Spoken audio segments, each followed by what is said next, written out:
Mimi sent mutton bone soup for Mujin, but found that Mujin fainted in the account camp. He saw that the soles of Mujin's feet were full of blood. He stepped on the nails today and the wound became inflamed and infected. Mimi was anxious, so she quickly took it.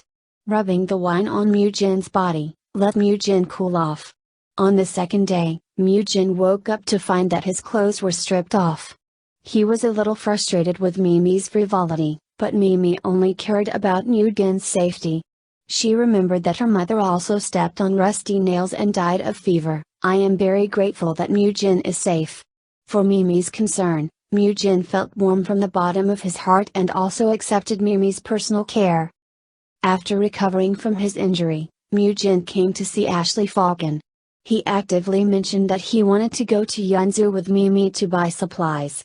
Ashley Falcon responded to Mujin's request.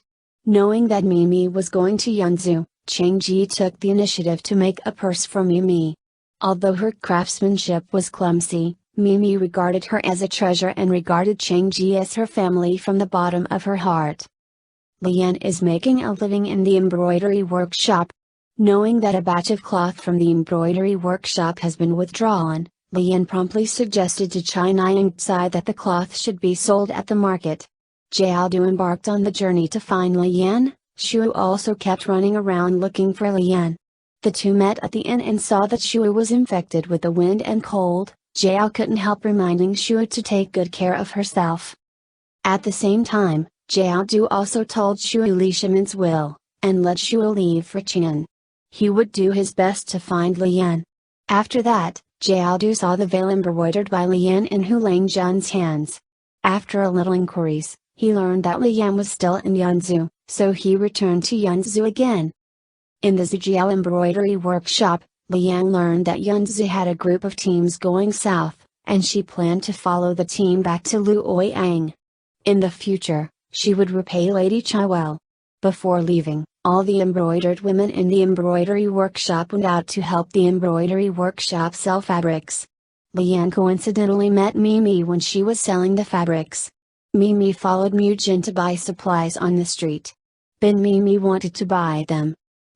But when she heard Lian mentioning her family, she could not help but turn black when she lost her family, and left with a bad tone.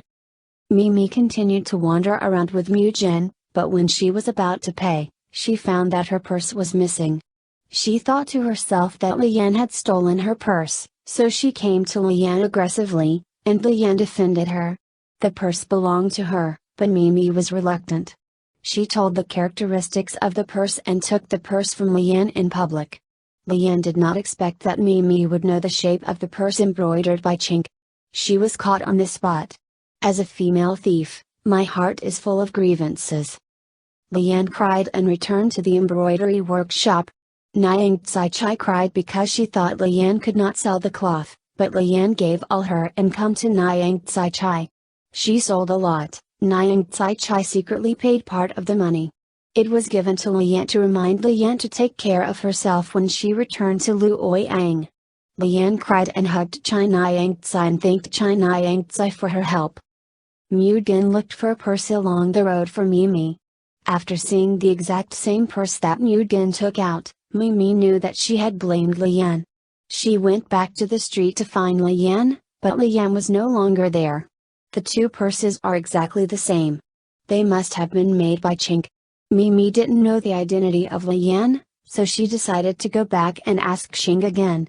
The two of them also delayed their time out of the city due to the purse, and could only stay in Yunzu, celebrate the Mid-Autumn Festival with the people of Yunzu City. The relationship between the two became more familiar. Mujin knew about Mimi's past, and he also mentioned his previous status as a slave, hoping that Mimi could treat the eagle as his home, but Mimi pursed his lips and did not answer Mu. Gold. On the other side of the grassland, during the Mid-Autumn Festival, Ashley Falcon gave Chink a luminous stone.